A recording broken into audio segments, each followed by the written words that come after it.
Good evening, everybody. This is the 2019 DPO Reorg Candidate Forum, sponsored by Advancement of Democracy. We are in the Pacific Northwest. It's 7 p.m. It's unusually cold here, and I just want to give everybody a chance to join the audience live. Should be starting in about 10 minutes. We're watching them get ready here. And hi, everybody out there who's joining us this evening. I see Oz is in the crowd, and Jeff Pearson. How you doing? How's everything down there in your part of Oregon, Jeff? I know it's colder than it should be. You guys got a lot more snow than we did up here. Let's see, what else do I want to tell you before we get started? I'm just waiting for them to go here. Ashley Taylor's down there. Larry Taylor is hosting this event, right? He's a member of the DPO Rules Committee. Hey, Kittens Mittens. How you doing? Good to see you. This is sponsored by Advancement of Democracy. It's also sponsored by Washington, Marion, and Clackamas counties. This is not an official DPO event, but a DPO admin event, right? This is sponsored by a few counties and Advancement of Democracy, and it's an uphill media production. We'd like things like this to be sponsored by the DPO in the future, and hopefully we'll put some people in the admin who will be wanting to work with us more on this kind of thing. So, yeah, that's what we're doing here tonight. The first candidate up to speak will be Sarah Spansdale, and she's coming remotely via Zoom technology and what we do here with Uphill Media. So we'll have Sarah on soon. First, Larry Taylor will do a brief introduction, and we'll go from there. So be right back with you. I'll be in chat as well as we listen to the candidates talk. So just hang tight, and we will be right back.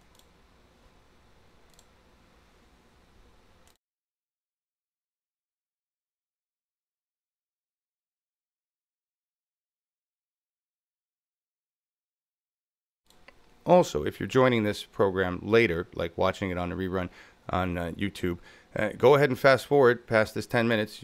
No need to listen to what I have to say, and just find where the event starts.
Well, hey, everybody. Hey, Environmental Coffee House. Real Jingy. What are you doing in here twice, Natural Progressive? That's a lot of snow, Jeff. 19 inches of wet snow. That's, that sucks. I'm just watching Larry get set up here, waiting for it to get started.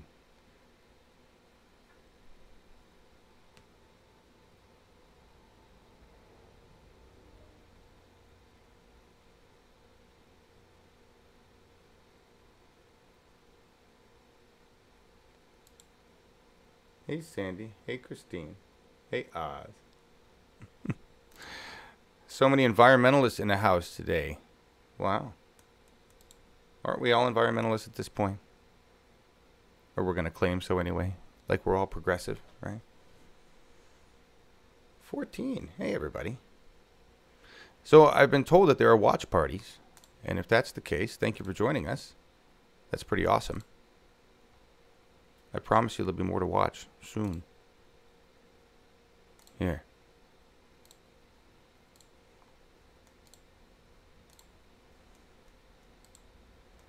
There's a teaser. It's the empty podium.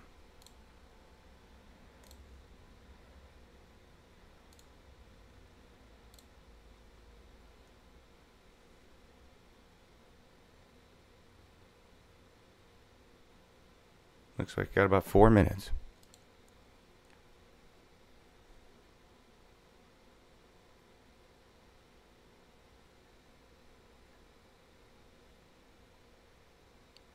Really, kittens? You admit to not being progressive yet. What does that mean?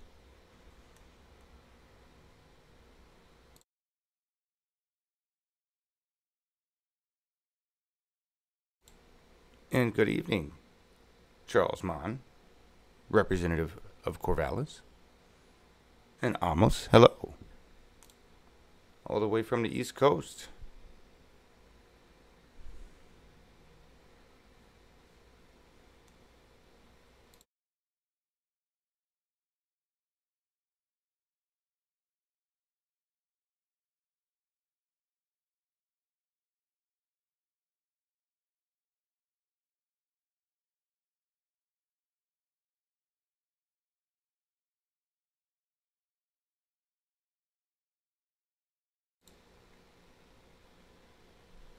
I don't know if Ash was trying to signal 3 minutes to me or get his camera to focus on 3 fingers. I'm going with 3 minutes. I got audio, everybody. 3 minutes. The countdown has started. Larry's coming to the podium. Here we go. Time to gravitate to your seats.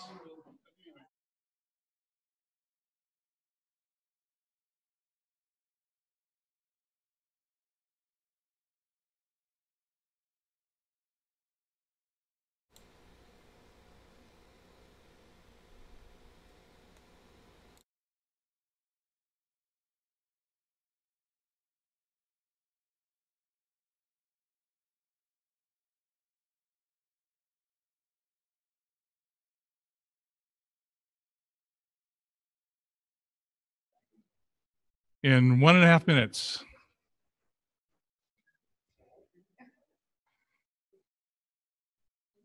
I'm such a kill buzz.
Hey, Benton County Watch Party. If you're here from another watch party in Oregon or somewhere else, let us know in chat.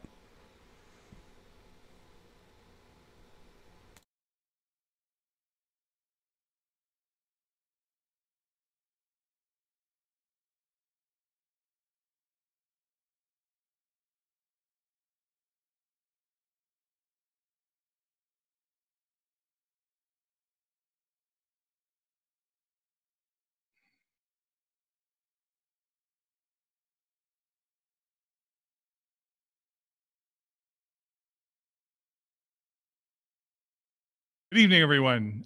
My name is Larry Taylor, and I will be your host for tonight's candidate forum. For those who don't know me, I've been active in the Democratic Party since 1996. I am currently a member of the Rules Committee and a member of the State Central Committee. This is a very important election for the Democratic Party of Oregon. It is the first time in decades that all of the officers that we will be electing will be new. There will be nobody returning. So the State Central Committee, which has approximately 169 members, will be participating in the election for these officers on March 17th in Independence, Oregon. And these are the officers that will be our leaders and leading the party into the Democratic National Convention in 2020 through the election of our president. And as you will see, we have a diverse set of candidates from which to choose. All of the candidates were invited to participate this evening. Which was put together by the leadership of Multnomah, Washington, Clackamas, and Marion County.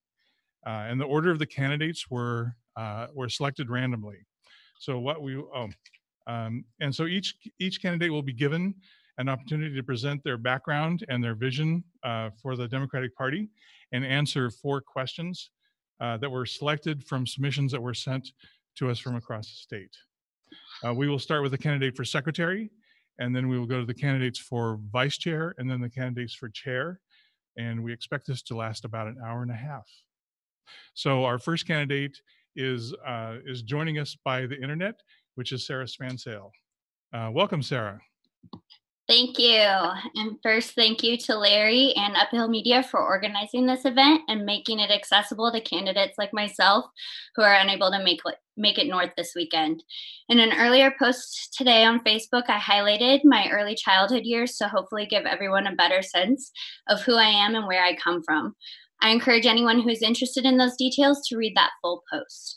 The many transitions I experienced, the challenges, but also the constant blessings of important role models in my life helped to shape who I am and the empathy I feel for marginalized people and especially children. Ultimately, it helped to form the positive outlook that I try to maintain as much as possible in the current world that we live in. These early experiences and the opening of my mind to alternative philosophies from the conservative values and ideas I was raised with helped me to make many important decisions later in life. For example, after being laid off from a job in 2007, I was quickly hired at a competitive wage with Wells Fargo in Portland.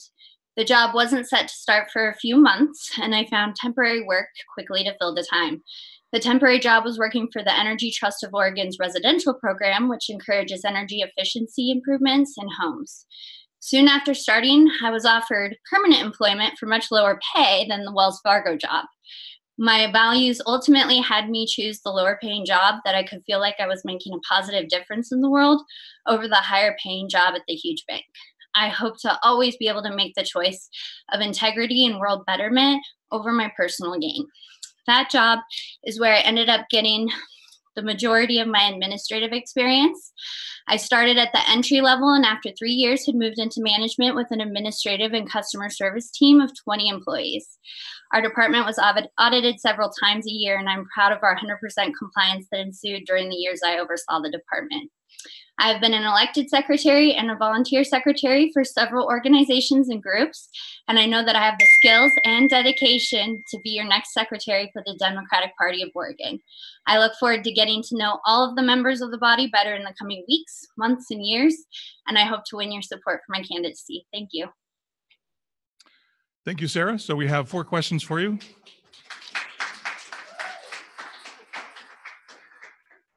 The first question, what is your familiarity with taking minutes as specified in Robert's Rules of Order? So I've spent much time in my volunteer and elected secretary roles in taking minutes as specified by Robert's Rules. I'm an active member as well of the DPO Rules Committee. I carry my well-read and broken down copy of Roberts with me at all times.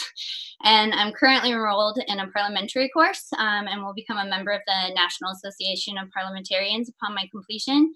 And I especially recognize the importance of all motions being included verbatim in our minutes, as that hasn't necessarily always been the case. Thank you. Second question, what do you feel is the role of the county parties with regards to electing officials outside of the election cycle?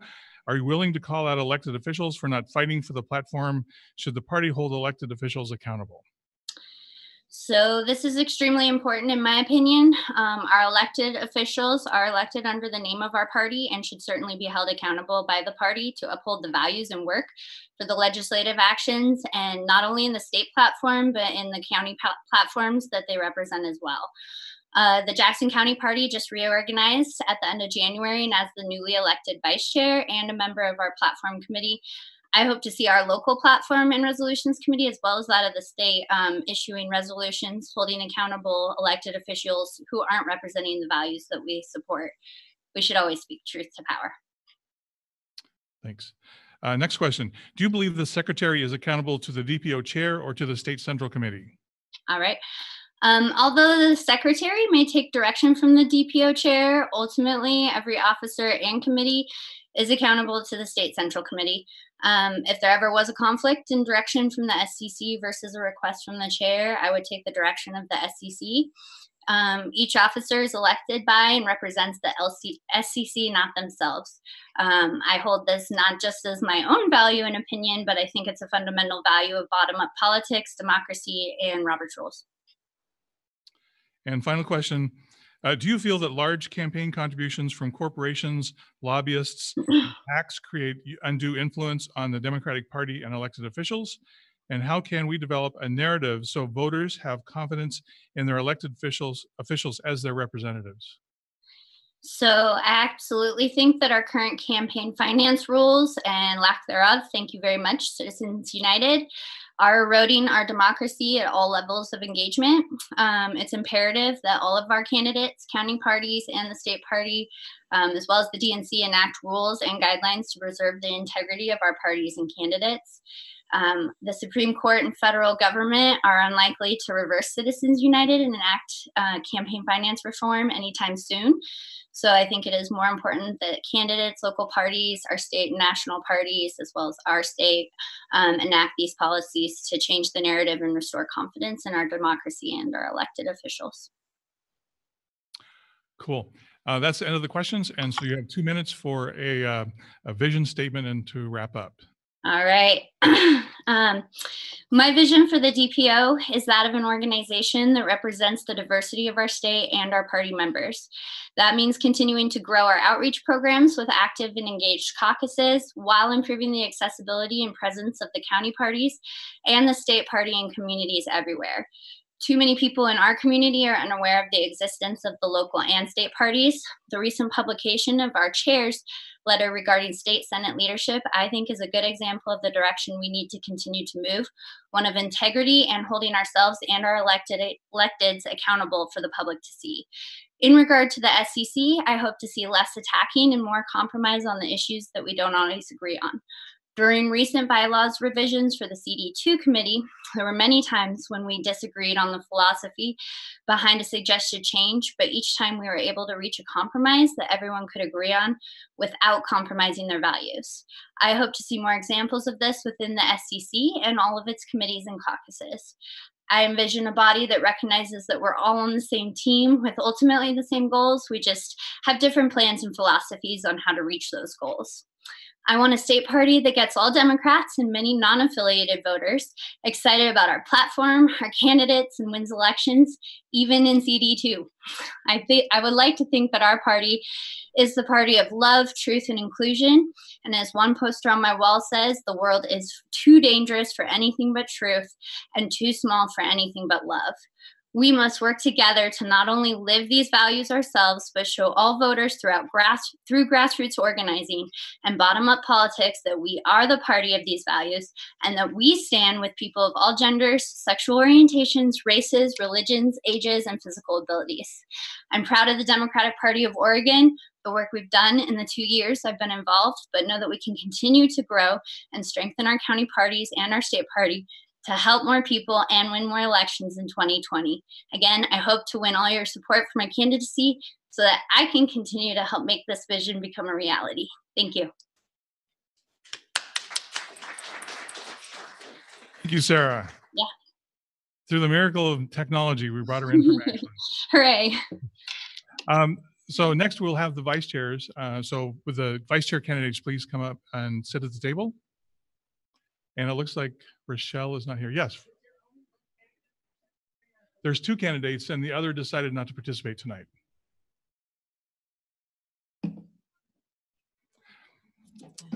We had Rochelle was going to join us as well tonight. If she shows up late, we'll figure out a way to incorporate her into the evening. Thank you, I appreciate it. So next we'll go through the same format with the vice chair candidates. They'll first come up and give a 2-minute statement on their background and qualifications for the job. Then we'll go through some questions and then we'll do the wrap-up session. So Pete, you're up first. Sorry, actually what I've got here with this computer is a timer. I'm kind of adverse to notes. So, all right. Hi, my name is Pete Lee. I'm running for vice chair of the Democratic Party of Oregon, specifically the male position. So my pronouns are he, him, his. Just a little bit about me. I am a born and raised Portlander. I am the son of poor Korean immigrants who came here since South Korea at the time was quite poor, and my family had taken quite a bit of abuse from a very abusive government. We were very lucky to do well here, and having grown up with many mentors and many people who helped my family, I thought it was important for me to get involved. I first started when I was about 19 with search and rescue and disaster relief work, and from there I moved on to being on the boards of charity that works with homeless and mentally ill people and those with disabilities. A few years ago, I finally acknowledged the fact that many of our problems are very structural and structurally unjust in government, in economy, and that the best way I could access a platform and a network of people to make desperate changes that we need to see in this world was by joining the Democratic Party. I think we can all agree, all candidates can agree, that the way veterans are being treated is utterly unacceptable. The fact that I've seen at town halls, people on Social Security literally having to choose between food, medicine, and rent is unacceptable. The fact that 30 million children in America are at risk of going to bed at night hungry in the richest country in the world, that is also unacceptable. I'm done with that, and I hope you are too. There's a lot of important questions, and so I'll be putting longer answers on my website, petelee.us. Thank you very much. It's an honor to be in front of you here today. Thank you, Pete. You want to do me a favor? Set it for 2 for me. And next up is our second candidate, Michelle Risher.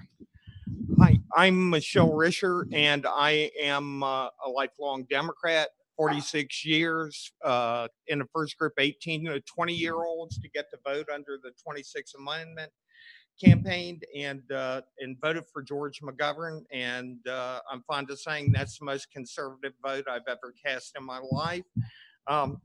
There might be a lot of truth to that. I have managed to accumulate 250 plus semester hours of education, and I'm proud to say I don't have a single degree or associates, but that's on wheels at Jeopardy and trivia. I come from my father's family that were French Huguenots. They've been in this country since no later than September of 1700. I found out without looking. I'm a direct descendant. My 5th great grandfather, I think it was, fought in the Revolutionary War, and I've even got relatives in the War of 1812, which means I come from a contentious family. I am I'm chair of the Stonewall Caucus, the LGBT caucus. I'm a former communications officer for them, and I'm also a member of the exec, and I have been on the SEC for 4 years, have never missed a single quarterly meeting or any of the biannual summits or any of the events. I am a former longshoreman and a Teamster, and I negotiated a contract. I was part of the contract negotiating team in 1984. I'm very staunch on unions, and I believe in diversity through inclusivity. Thank you. So again, we hope Rochelle can make it tonight. The fourth candidate also never responded to our request to participate. So we'll go to the questions now. First question, what do you feel is the role of the county parties with regards to electing officials outside of the election cycle? Are you willing to call out elected officials for not fighting for the platform? Should the party hold county officials elected officials accountable? And we'll start with Michelle. Absolutely, I think the party should hold elected officials accountable. I think part of, I've kind of watched the demise of the Democratic Party in many ways since 1972. We had such clear-cut potential and dreams and goals, and we have somewhat become a party of moderation and apologists, and we have lost our way. We've lost our support for unions, and a lot of things that we used to believe in. I believe we have to hold both our national and our local leaders, statewide, county, municipal, whatever, to strict standards. And if they don't do what they should be doing, there's always the option of another candidate out there. So I believe in total accountability. Well, thank you. And Pete? If I need to repeat the question, let me know. Yes, if you could. What do you feel is the role of the county parties with regards to electing officials outside of the election cycle? Are you willing to call out elected officials for not fighting for the platform? Should the party hold elected officials accountable?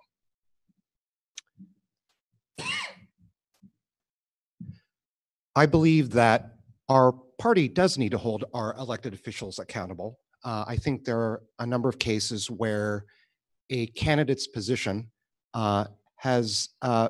there's been a bit of an excursion, to put it diplomatically, between our party's platform that was, I am proud to say, created by 500 people last year, the biggest platform convention in the party's history. But I want to be very specific in terms of how I, as vice chair, would go about holding them accountable. I think there are times where we need to have a private conversation with them and remind them that, hey, this is in our platform. What's the barrier to supporting this? Other times we need to be more public.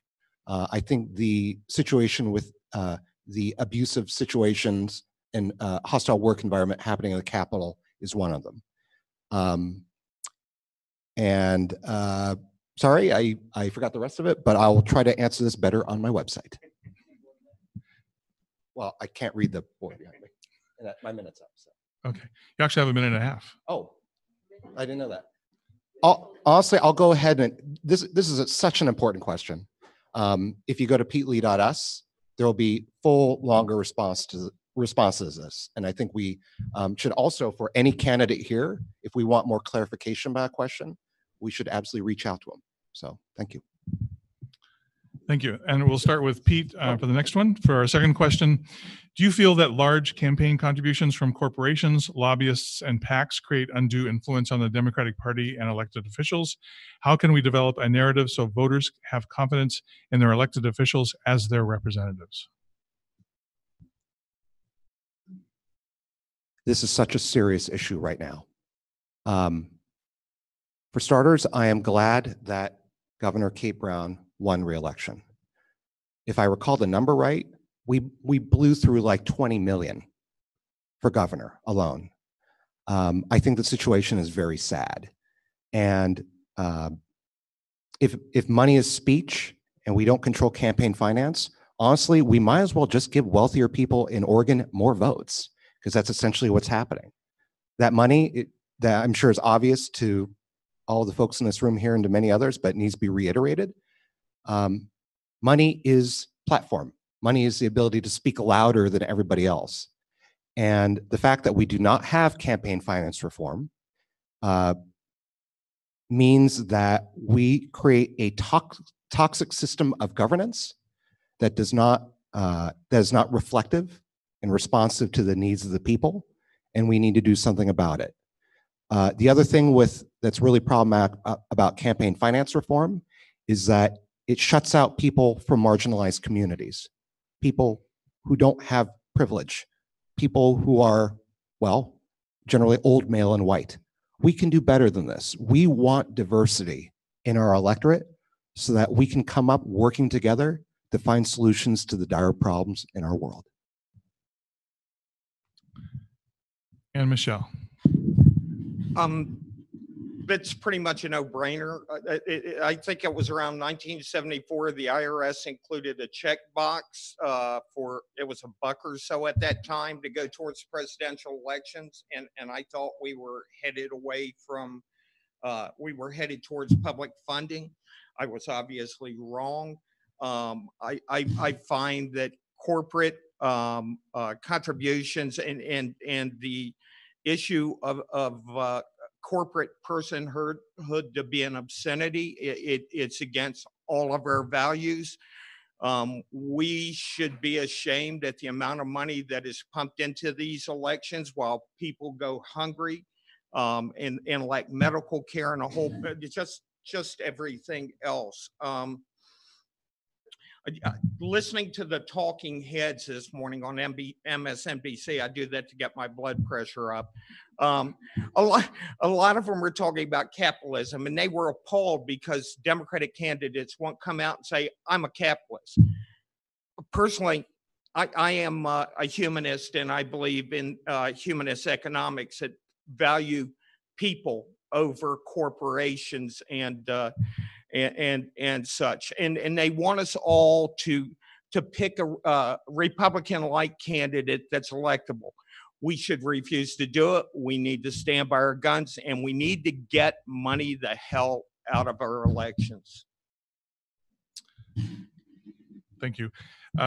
Question number 3, and we'll start with Michelle. In your role as vice chair, what do you hope to accomplish during your term with respect to helping county parties who are having a tough time winning local elections? That's a great question, and my theme of my campaign is diversity through inclusivity, and that's not lip service.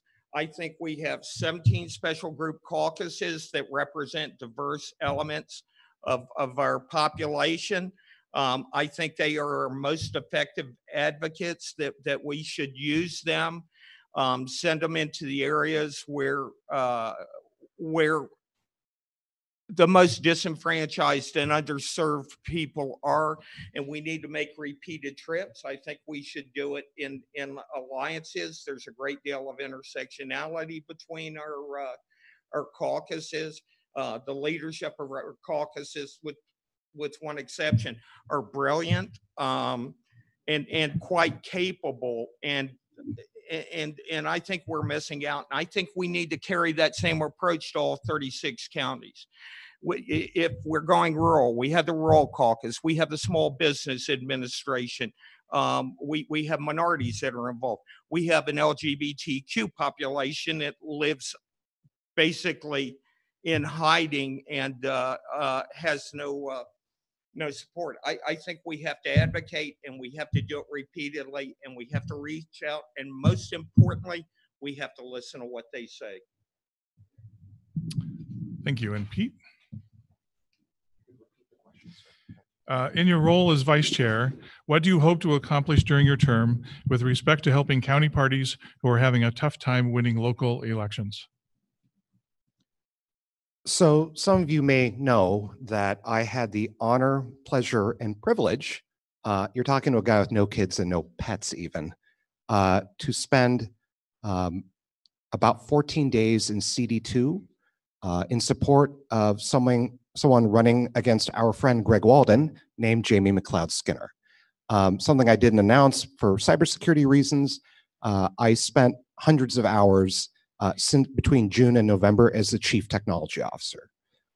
One thing I learned is that, kind of like the concept of, well, I know black people, each rural town in each county has its own sets of struggles.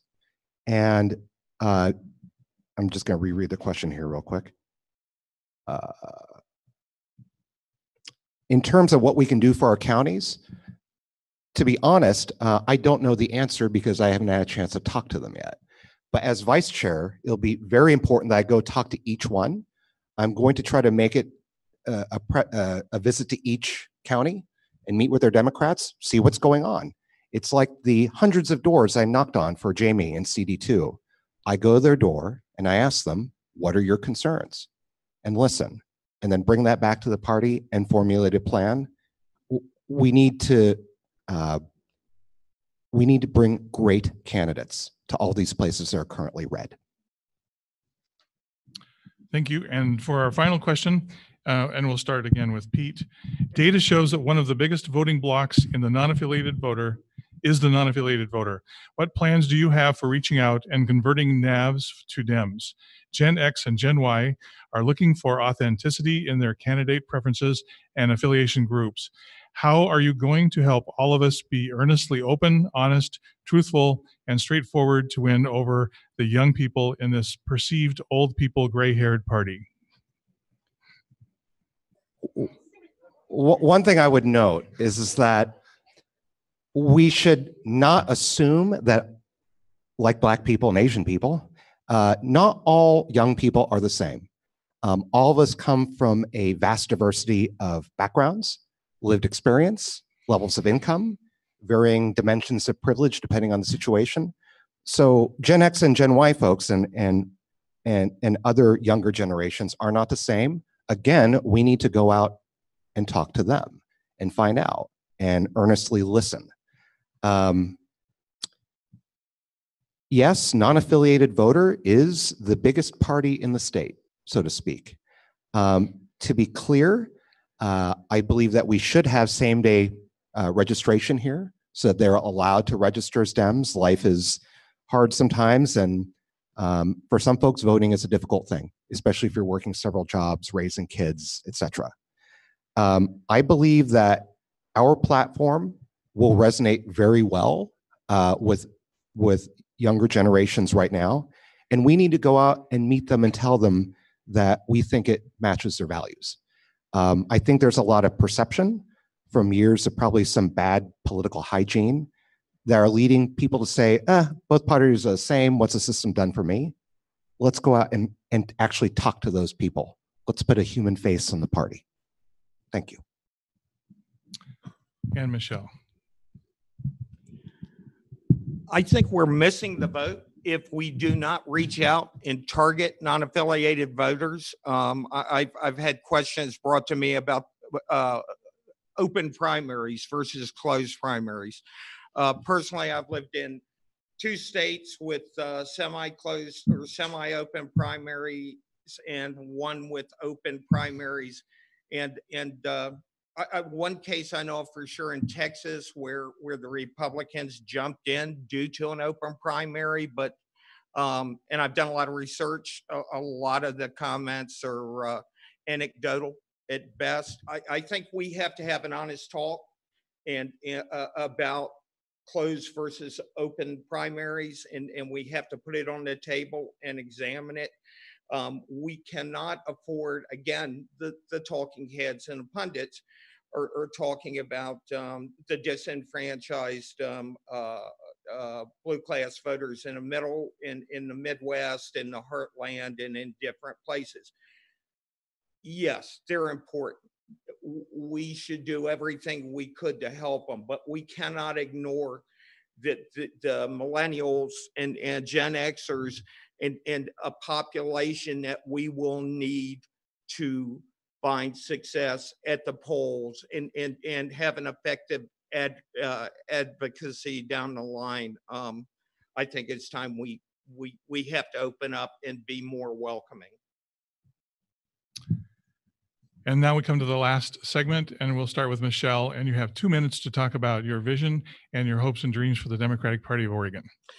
My vision is a truly diverse party that can only be achieved by being inclusive, and that cannot be accomplished by sitting back or making very limited outreach to the underserved and disenfranchised populations. We're going to have to establish a real and open dialogue with them, and we have to look out for our rural counties and the people in those counties that are underserved. I believe we there are three things we have to we have to achieve a level of diversity. We have to grow the population of the Democratic Party. We can't just rely on the old voter blocks, and we have to have an honest and open dialogue too about. We still have hangover from 2016, unfortunately, and I don't think in a lot of cases we have truly and openly addressed that. I think it's time to hold work groups, whatever you want to call it, forums, and address those levels first those issues at a county level, because if we are not together come 2020 and we ignore the elephant in the room, we're screwed. So my dream is a fully inclusive and open party. Thank you.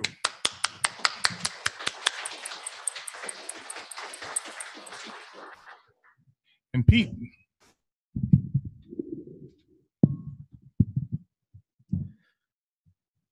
So much to say in only 2 minutes.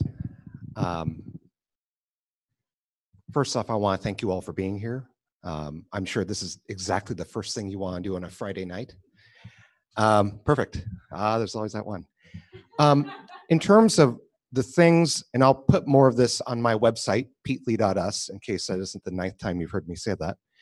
But for folks on the watching on the live cast, you can also email me at pete@peatlee.us.us. A couple of the main things that I believe are important for the vice chair to do. One of them is, or several things, one of them is ensure great governance within the party, so that within our party, within the state central committee, we are responsive, we're efficient, our meetings are run well, we get a diversity of opinions out there, and we have very in-depth discussion. Secondly, I think we've both touched on well the need for us to do a far better job supporting all 36 counties of Oregon. And my signature initiative as vice chair, which I'll use as a platform for this, is something called the Everyday Hero Project. I think we can agree that social media has added a certain kind of toxicity to what's going on in our discussions about politics and things that are important to all of us. And the Everyday Hero Project seeks to rebuild civility, seeks to rebuild the ability to empathize with our neighbors no matter what they believe, because at the end of the day, the things in our platform, all the things that we work on, we door knock, we phone bank for, they're not for Republicans, they're for all of us. And I think if we do our job right, we're going to be a model for all of humanity. Thank you. Thank you, Pete. Now we'll take a 1-minute break to swap out candidates. So if the candidates for chair would please come to the table at the front. Where's the bar? The bar is at the Coyote, which is about 2 miles away. Okay.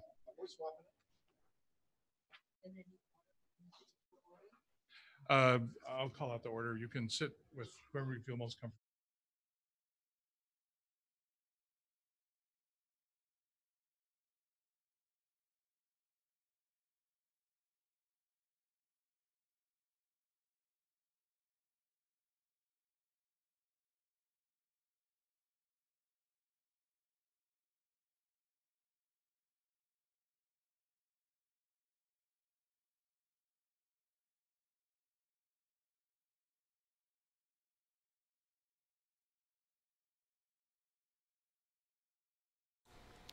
Thanks for that donation, Schulte. Really appreciate that. Hi, everybody in chat.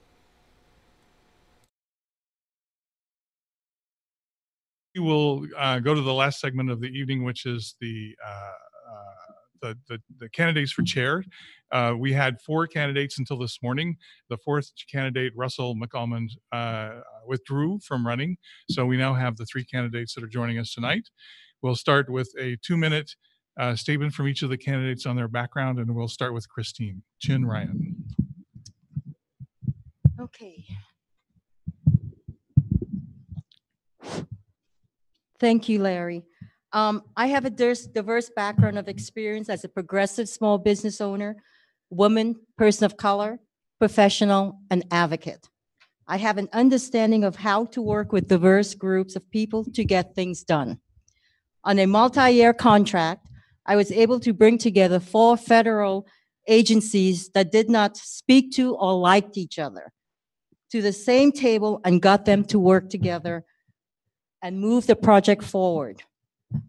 Having gotten agreement from all parties on best practices, successfully worked with the group through several contract renewals.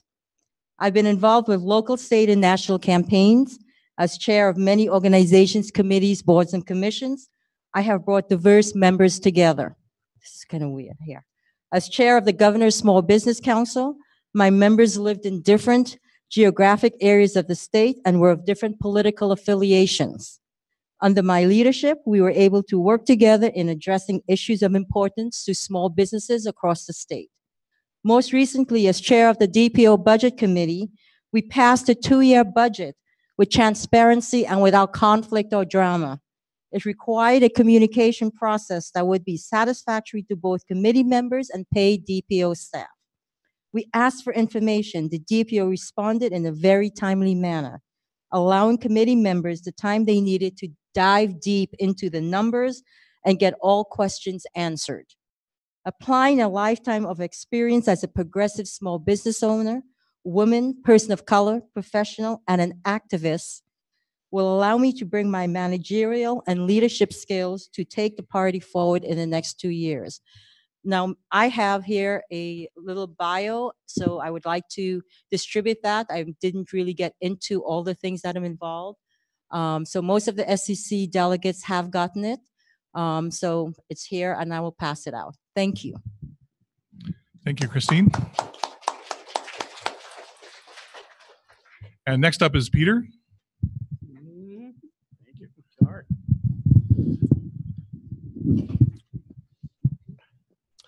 Thank you all for coming this evening. I want to thank Larry for putting this together. Patrick, I know 4 or 5 counties put this together, but Patrick actually had to work on this, so thank you. I'm Peter Nordbye. I'm currently chair of the Clackamas County Democratic Party, and I'm seeking to be the next chair of the Democratic Party of Oregon. I am a unapologetic FDR Democrat. And the reason I'm an FDR Democrat is for the very reason I started out life in poverty. My family didn't have much. We had a volatile family where there's a lot of dysfunction. I started school with a stutter. I was treated like a child who was slow. I was put in slow classes. And I had some teachers, a 4th grade teacher in particular, sat people down and said, this kid's okay, we need to leave him alone and quit treating him like there's something wrong with him. I had an 11th grade teacher who called me out and said, you are slipping by and you're not doing what what you could be doing, and you're wasting your life. What are you going to do about it? And he spent 24 hours of his time after school teaching me how to study. I finally got an A in chemistry. So why is that important? Well, I decided that there's people out there that are being underserved, there's people being underestimated, and so I became a teacher. I was in the profession for 35 years. I worked as a teacher, a special ed teacher, a behavior specialist, a middle school principal, a high school principal, and I worked always to see that every kid had a chance. No one was left behind, regardless of the situation. It was important to me. It was driving me. And how does that relate to this? That's still driving me. That's why I'm in this. In 2010, Citizens United passed. I was pretty ticked off. My wife, who was here, said, quit yelling at the TV, start doing things about it. She set me up as a PCP. I didn't know it. And all of a sudden, I got involved. 2012, I run as a candidate for state representative, $50 limitation. I wanted to get money out of politics. I lost. I got 48%, collected $14,000. My opponent had 300,000. Out of 28,000 votes, I got 48.5%. So yes, I'm here to get money out of politics. Guess how? It wasn't because of my great personality that I got 48%. We put together a massive volunteer operation. People helped the campaign. We nearly pulled it off. If I had actually been a smart campaigner, I would have won, but I was so green that I made a lot of mistakes and so. However, I got involved through the neighborhood leader program, became the coordinator. I'm over. Anyway, I want to, I'll talk more about that. Sorry about that. I forgot to look at that. Sorry. Thank Stop. you, Peter. I was talking fast. It's okay. Sorry about that. And Casey. You did want another kind of clock, didn't you? Well, I told you. Horatio. Okay. Hi, everybody. I'm Casey Hansen. I'm running for chair as well. And a little bit about me. I'm originally born in California. I'm a Calavata Kansagonian. I grew up in California until I was almost 12. I moved to Reno with my family, who were, and where I was in junior high and high school, graduated from high school there, and then went to the University of Kansas, the liberal mecca of Kansas. So my early political education was actually with the Commission on the Status of Women at University of Kansas, and it exploded from there. I came to Oregon about 30 years ago, got involved immediately in gay activism. We were under assault in the 90s from the Oregon Citizens Alliance, Lon Mabon. Some of you may well remember that. We joked at the time as we fought back and won in 1992 and 1994 against some hideous citizen initiatives that basically would have put the gay population back in the box. We said that, Lon Mabon did more to unite the community of gay, lesbian, transgender, and bisexual and straight allies more than anything ever did. And I fast forward now as we face individual one. And I want us to show that unity too. And I really believe in the teamwork of the Democratic Party on all levels. And that's how I have operated as a chair of the Multnomah County Dems for 3 terms between 2008 and 2013. And as whatever the many roles I've played within the Democratic Party, as well as at the DPO level. Excuse me. It is essential. It is critical that we don't just use unity as some kind of campaign slogan, but as something we live by. And I hope that I model with my co-conspirators up here that we will work together, regardless of who wins this election. We all got stuff to do. You all have stuff to do. We need to go after it together. We're not all, it was mentioned earlier, we're not always going to agree on how to get there, but everybody believes that workers should be paid a living wage. Everybody believes that people should access health care. Everybody believes that we should have a diverse, opening, welcoming party and the community at large.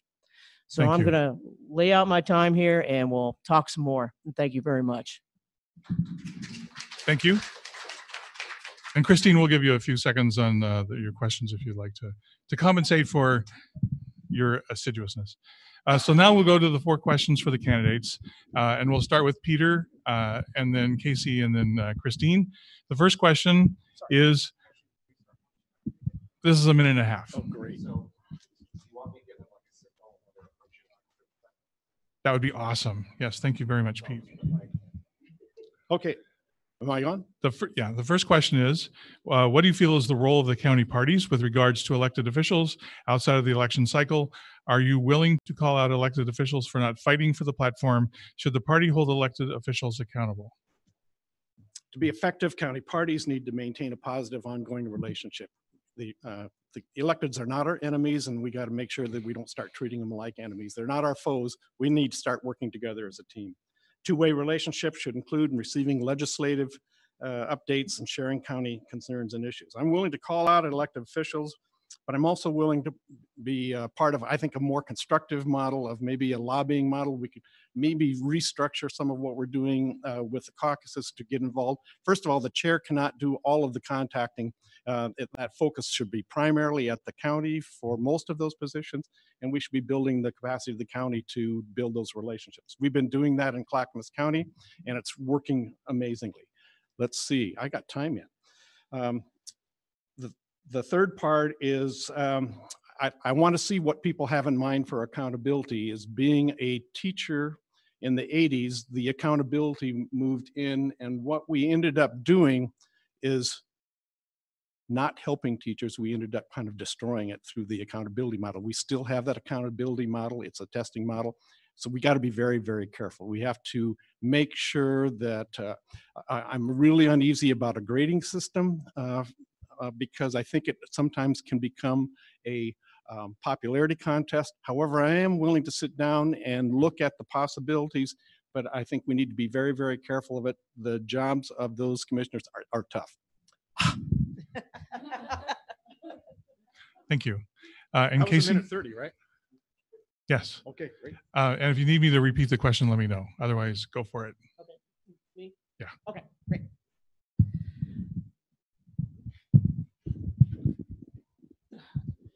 I know, I'm a little short, sorry. Okay, thanks. In determining the role of the county parties in relation to the elected officials, I kind of see it in two different aspects. We are about passing and affecting good democratic policy. So we have to have a relationship with our legislators to do so.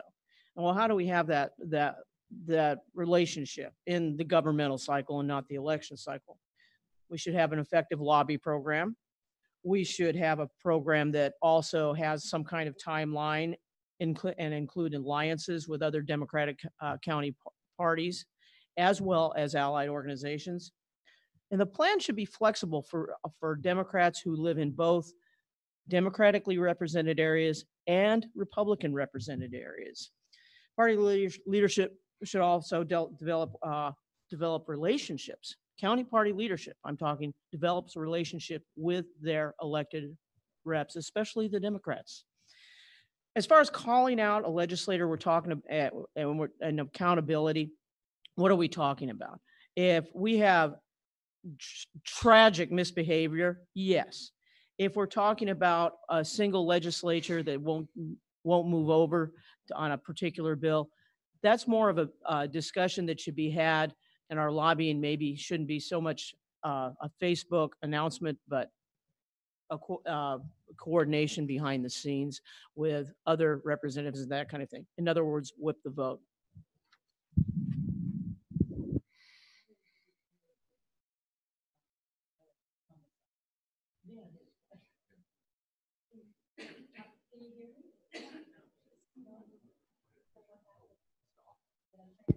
There you go. Can you hear me? Okay. For the first part of the question, well, the first question of the first question, I really wasn't sure and understood this question or what you were alluding to. I leave the role of the county parties with regards to elected officials outside of the election cycle up to the counties as long as it doesn't violate the DPO position rules and bylaws, period. So, so whatever it is, as long as they don't violate it, I'm okay with it. The second question, am I willing to call out elected officials for not fighting for the platform? Well, it depends on the platform, the situation of the elected official, and their geographic location. Is a platform in the urban counties applicable to the rural counties and vice versa? We have to take it case by case on whatever the platform is or the plank is. And I think the question was a little bit too broad. The third part one, should the party hold elected officials accountable? Too broad of a question. Accountable for what? If it is a sexual harassment incident in Salem in the Senate president's office that's been in the news, absolutely. I will hold the Senate president accountable. Ultimately, these decisions need to be made on a case-by-case basis, depending on the severity of the problem and the consensus of you, the party members. Thank you. Thank you. And now we'll go to question number 2, and the order will be Casey, Christine, and then Peter. The question is, do you feel that large campaign contributions from corporations, lobbyists, and PACs create undue influence on the Democratic Party and elected officials? How can we develop a narrative so voters have confidence in their elected officials as their representatives? Big money in politics is a long-running infection. It's corrupted our politics for decades now, and many of our politicians. Democratic politicians, as you well know, are not immune to it. Look at Rod Blagojevich. So the money raising starts right after Election Day. Folks in Congress have to go across the street so they can make their calls on a daily basis. This is insane. They're paying more attention to raising money by necessity than doing the work of the people. Corporations should absolutely be prevented from doing direct donations at all levels. Full disclosure rules should apply at all levels and in all media forms. Individual donations to candidates should be limited, and I am fully supportive of voter-owned elections, a program you may know that was instituted in Portland for a while, but then was a test case and not reclaimed, and it lost by a very close vote, and it's very, very sad. The second portion of the question, The second portion of this question, developing a narrative by which folks can trust their officials, clearly starts with citizen knowing that their rep is not a shill for corporate lobbyists. Before the long process of changing the law and making Citizens United obsolete, we have to support our Democratic candidates who refuse to be shills and refuse to take corporate money. We have to support them financially, and we have to support our county parties and the state parties the same way. It's up to us to make up the difference. It's Christine next. Oh, I'm just so sorry. That's Okay. Yes. We need to address campaign finance reform, whether it's with limits or public funding or some other options. We need to develop a campaign finance plan to ease out of big money contributions. We need, without losing elections and turning it over to Republicans. I will not lose a Democratic seat to a Republican. So let's give our elected officials a way out of big money influence and propose to them that we can help them raise the campaign funds they need to win elections with small donations so that they don't have to take big money. Thank you. And Peter. Well, as you know, I ran for state representative on getting big money out of politics, so I have some firsthand experience at dealing with people who don't like you to run to take big money out of politics. So let's be real. So we set up campaign finance, and I support, we ought to have it, but the big money has figured out already how to go around the system. They have PACs that are supposedly non-connected to our candidates, and they can run any doggone amount of money that they want. So I have another alternate that I've been trying to work on in Clackamas County, and that's build a grassroots volunteer base, primarily through the neighborhood leader program, but which is close to 500 neighborhood leaders in Clackamas County now. But our volunteer base is even higher, and you do that by building up your in our county anyway. Our house districts have been central to that, but we're already seeing that by having that grassroots group of volunteers, that the money's not needed nearly as much. So I think it's a combination of campaign finance reform, but I also think it's absolutely critical that we create and build our volunteer base so that the candidates do have an option. Thank you. And then on to question number 3, and the order will be Christine, Peter, and Casey. The question is, do you believe the State Central Committee should reassert its authority over the distribution of the VAN campaign data to statewide candidates? Do you think incumbents should be entitled to party resources that primary challengers are not? My simple answer, I believe any challenger who is a registered Democrat files for office under existing rules and laws should have the same access under the same requirements as an incumbent. We do have to check with the DPO bylaws for adherence and violations, though. And Peter? So I absolutely agree that, and I believe that we are rewriting the van policy as it exists right now.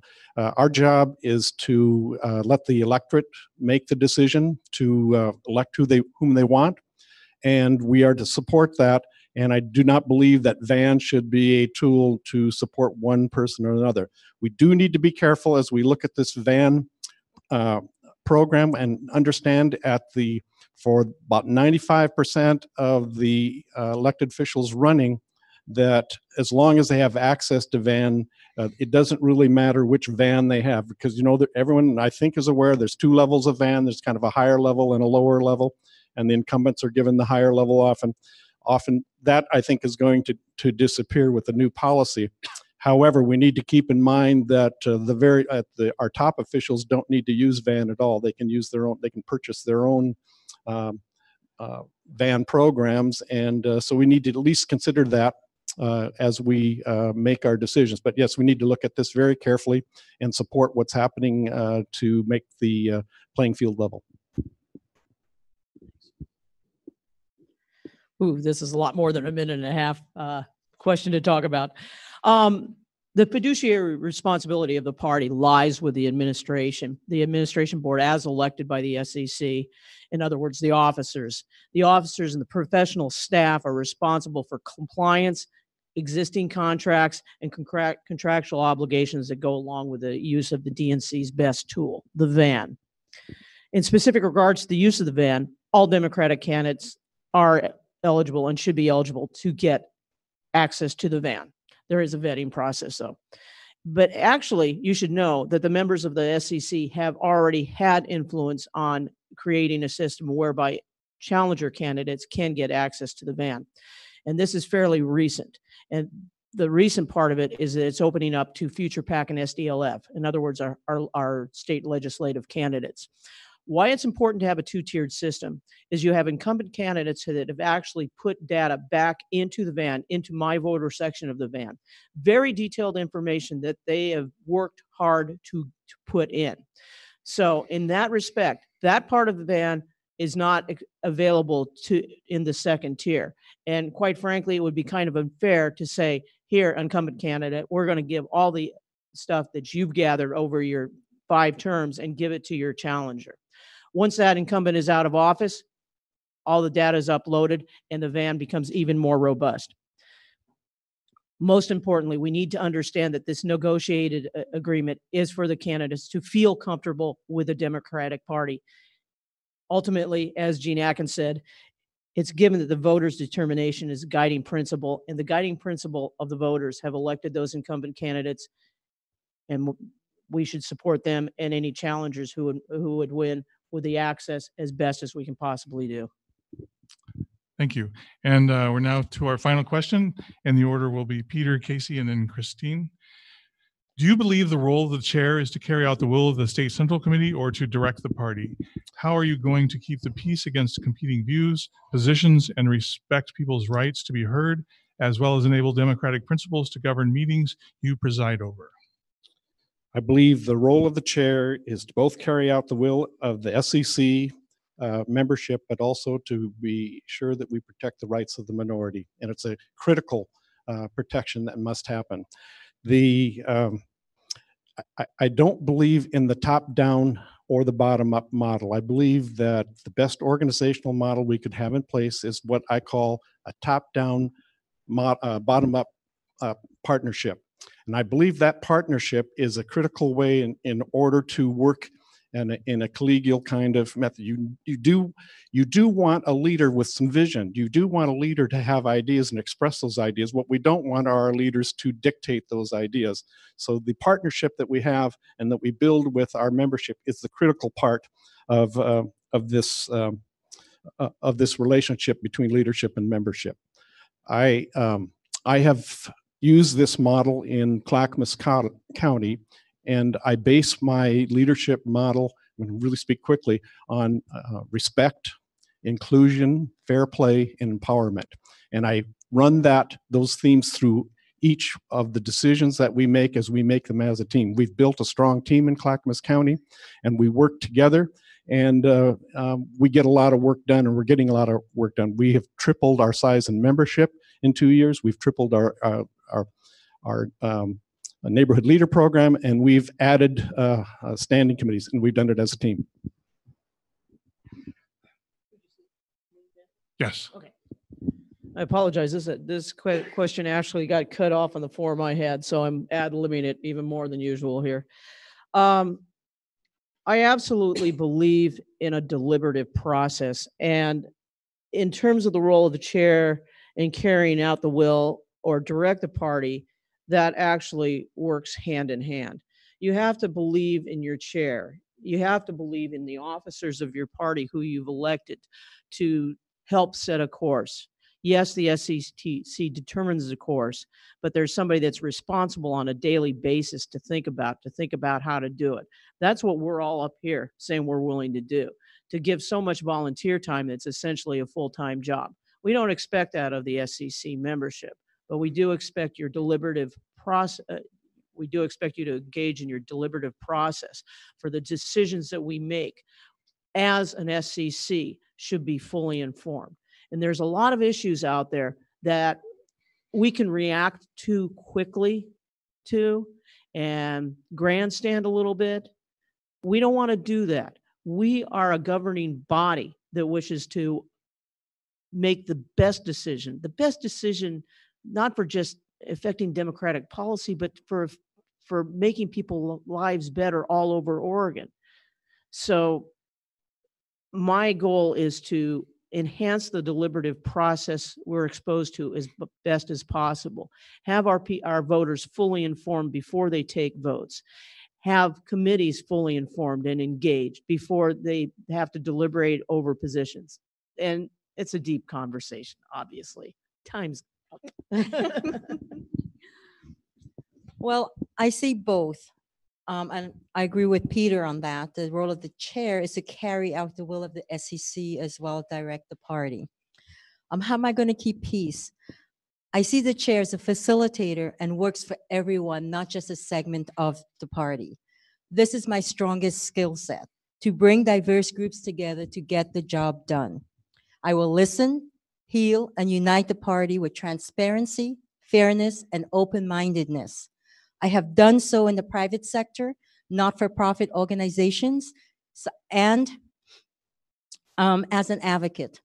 I have moderated candidates forums in Clackamas County for the Mount Hood Villages, Oregon City, and Stanford Hamlet, where Republican candidates have complimented me on my performance as professional, neutral, and courteous, even though they knew in the very beginning I was a flaming liberal. They did not expect it. I have successfully chaired organizations, committees, and boards and commissions. We need somebody as a leader with the experience to bring the party together. Thank you. And now we're at the last segment, which is your vision statement and your vision for the future. We'll start with Casey, then Christine, and then Peter. And you have 2 minutes. 2 minutes. You don't want us to wave back? You don't need to do that. Did you say, Because you can see. 2 minutes? 2 minutes. 2 minutes, okay. What I bring to you is dedication and history of service to the party. As I said, I've always been politically involved. And when I came to the Democratic Party back in 2004, well, I was a Democrat all along, but I had a decision to make. Is my decision when in advocating for LGBT politics and election reform too, by the way, better served as continue to be a Democrat and getting involved as a Democrat, or being on the outside looking in? Obviously, I chose the Democratic Party, and we had some success. We reformed the LGBT caucus, now known as the Stonewall Caucus, and we've made great strides. We passed legislation. We do good stuff. We did good stuff in Multnomah County Dems, and you hear me say we is because I am a believer, absolute believer in teamwork. I'm too much of an idiot to know things about, like, say, computers. Oh, help. So I need my communication and technology folks around me, as well as many brains and many eyes to put eyes on this issue. As a team in Multnomah County, we grew the party. And it was a difficult place to be at the time for the Multnomah County Democrats. We had no office. We didn't have a lot of space. We didn't have a lot of activism, and we didn't have good relations with our elected reps. We changed that in 2008. We turned Multnomah County entirely blue. We developed good relationships. We started a slate card program that to date is still going on, has dropped over 700,000 slate cards. We reinstalled the East County folks back into the party that had gone away. What does all this say? It's like we do programs that people like. We get people involved. We bring that back in. We're inclusive. It's about the team. It's about we. It's about making the big party better because of all of us working together, regardless of who you elect, whether Christine, Peter, or me. We're all going to work our butts off for you. And we're going to keep doing that. Thank you, Casey. And Christine? Okay, well, I want to thank the 5 counties SCC for organizing this, to giving us a chance for this important candidate forum. Oregon is known throughout the country as a vanguard of progressivism and has been first to pass many excellent policies. We are known for our livable environment and natural beauty. We need to protect our natural resources for healthier and stronger communities. We need economic security, being able to feed our families and make our communities stronger. To ensure that we continue to strengthen and protect Oregon's communities, we need to unite as a party. My goals for the next 2 years as your chair are to win the elections we need to win. Nationally, we need to take back the White House and elect our Democratic nominee for president. We need to get rid of that awful person, and that's being nice. We need to promote voter protection with Oregon's election standards. In Oregon, we need to re-elect Jeff Merkley for Senate. We need to take back the Secretary of State office in the event that we need to have the Secretary of State office to be involved in the next redistricting. We need to keep our supermajorities in both houses. We need to support and elect more Democrats at local and state offices. And I have 2 personal goals. 1, to bring small businesses at the forefront of Oregon's economic drivers. And 2, to strongly denounce and confront hateful and punitive rhetoric and policies towards immigrants and refugees from the White House and various representatives of the white supremacy movement, both nationwide and in Oregon. To achieve these goals, we must bring the party together and work together as the big tent that the Democratic Party espouses. We must address the urban-rural divide. We must address jobs versus environment.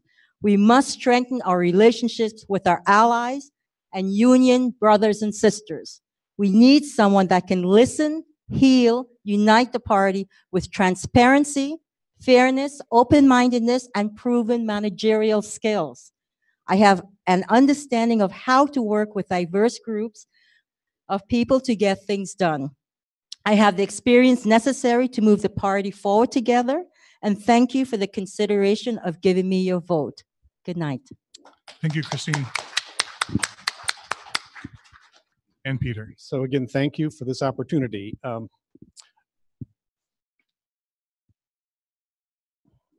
As I mentioned earlier, being a Democrat's important to me. And so I'm all in for electing Democrats. I think that's the primary responsibility that we have. It's in Clackamas County, and I'm frankly relying a lot because the last 2 years I've been chair of the Democratic Party of Clackamas County. In November, I was reelected. We had over 170 members there, and I was reelected by acclamation. In 2016, you would not have seen that. We were infighting. We were in turmoil after the election, and it was a contested election. In the last 2 years, I've been able to, with the help of some really good people in the county, we were able to bring Clackamas County together to be a strong team. We're working as a team now. I wish I could give you a video of our last executive committee. We have 37 members on our executive committee in Clackamas County. And amazingly, it was fun, jovial people who were, maybe some of them who were fighting with each other 2 years ago, were working as a team. We were working on making progress. We were working on telling your story. By the way, if people can sit and tell their story to each other and get away and know each other a little bit more, it has an amazing power of bringing your group together.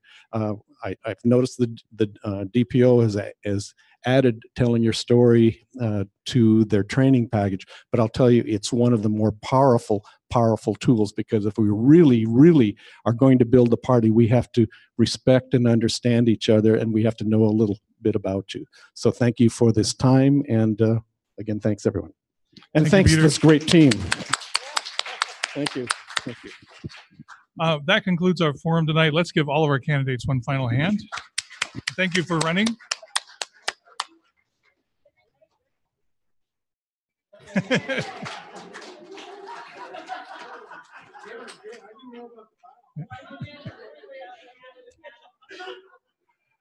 So we're having a lot of weather issues here in the Portland area. I will contact Rochelle, and we will try to record her segment and distribute it out to everyone so she can get her information out.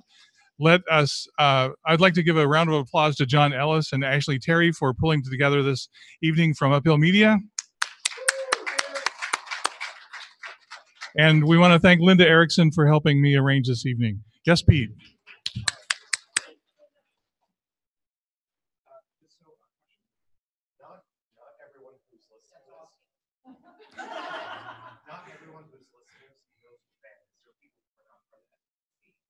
Members of the general public who are just interested in this. Did you go into, when they're saying band, they're not talking about like a bus, right? Sure, I'll briefly explain what that is. The VAN is the, I forget what the acronym stands for, but it's Voter Access Network. It's the database that all the campaigns use for locating and canvassing neighborhoods. And it's a key tool that the Democratic Party has to get its candidates elected. Again, thank you, everyone, and that concludes our evening tonight. And thank you for coming. Bye-bye.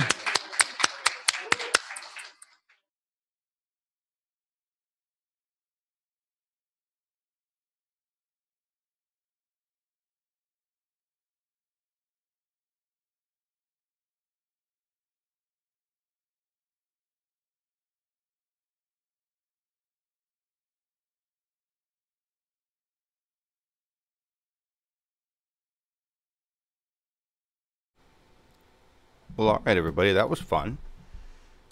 Thank you for joining us for that. That was really good. I'm glad we had that put together. Ashley did a great job getting that together. You have no idea what happened to make that happen. We were having some, of course, there's always technical issues right before, right? And we only had 2 hours to get in there and get everything set up. Thank you to the volunteer. I don't know your name, but we found a volunteer last minute to help us get those things put together. Appreciate that. Thank you, Schultze. And everybody for joining us in the audience. Charles Mott, Bruce, Joanne Gordon, thank you for joining us. Appreciate the donation there. Says Schultz, I just want to read your quote. It says, "It sure has been a nice week for me. All in all, exceeded all expectations. I almost don't feel like I deserve it. Hope you uphillers are doing well yourselves. Fight globalist power." Well, thank you very much. Appreciate the donation. And I'm with you right there. Very interesting panel. Some interesting answers from several of the candidates on things. And I hope we can do more of these. Hey, Peter for chair. Thank you.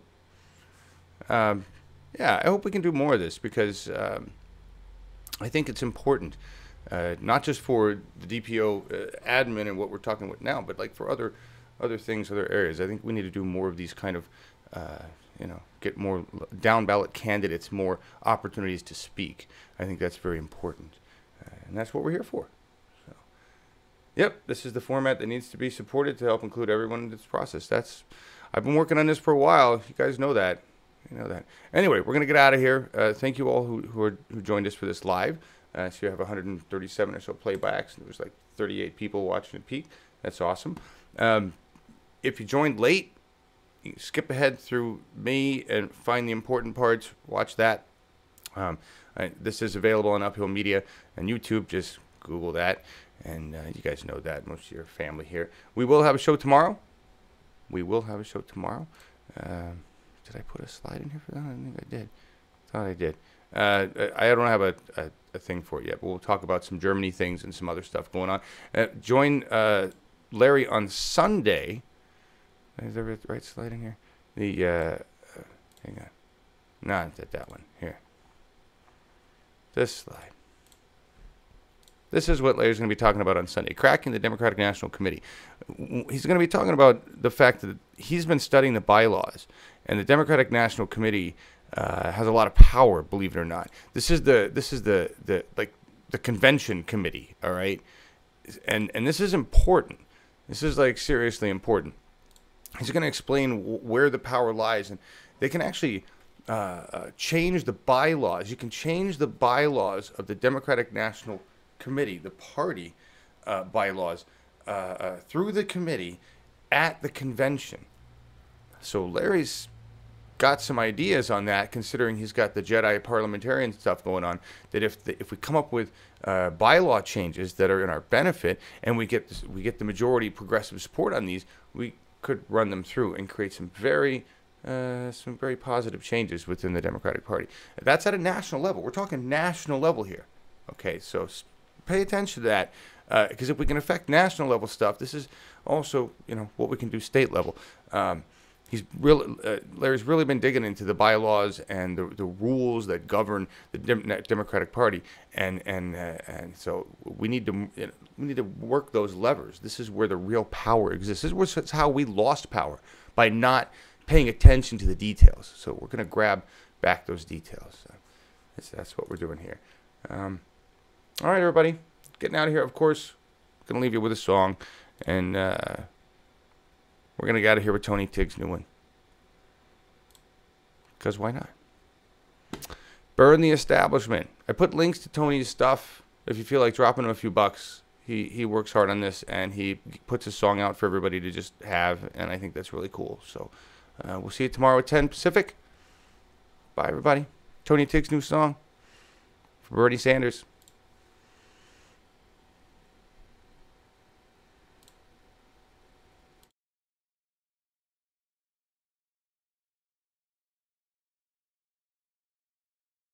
But here's the good news, everyone. He'll never be president. Absolutely not.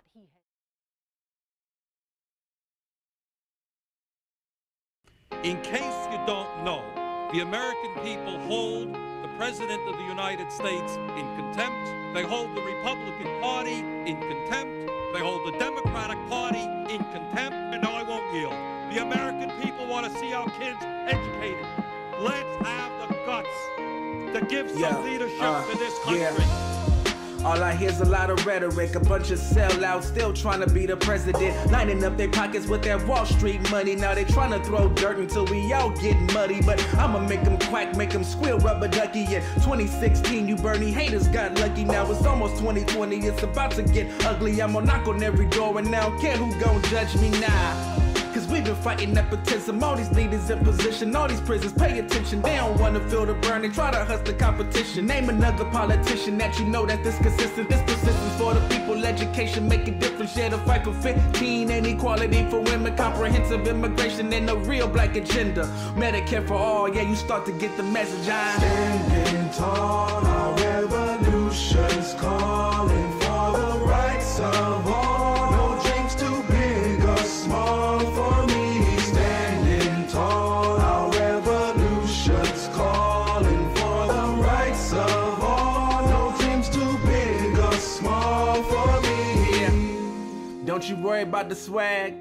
Matter of fact, you can put it on my tab. We counting every vote, they think they got it in the bag. $27 and they still getting mad. So progressive and we never gon' let up. Burn the establishment, I'm screaming from the neck up. This is our time, this is our fight.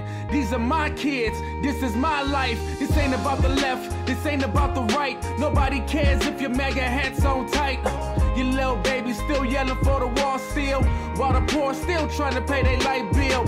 40 hours got them begging for a living wage. Vietnam vets still trying to see a better day. Instead of crying in the ocean full of misery, we gon' stand tall with the Bern making history.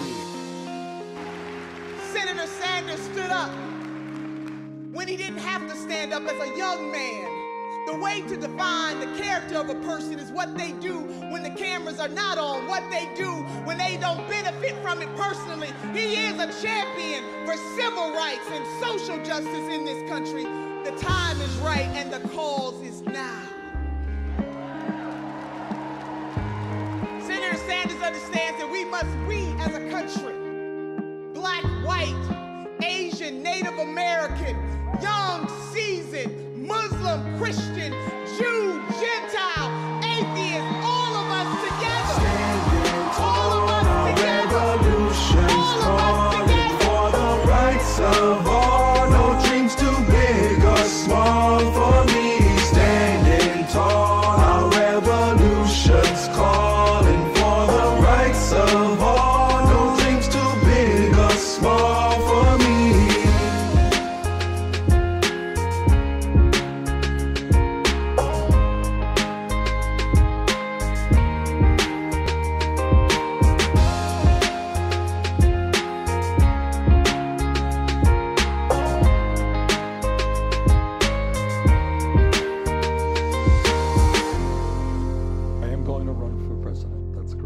What's going to be different this time?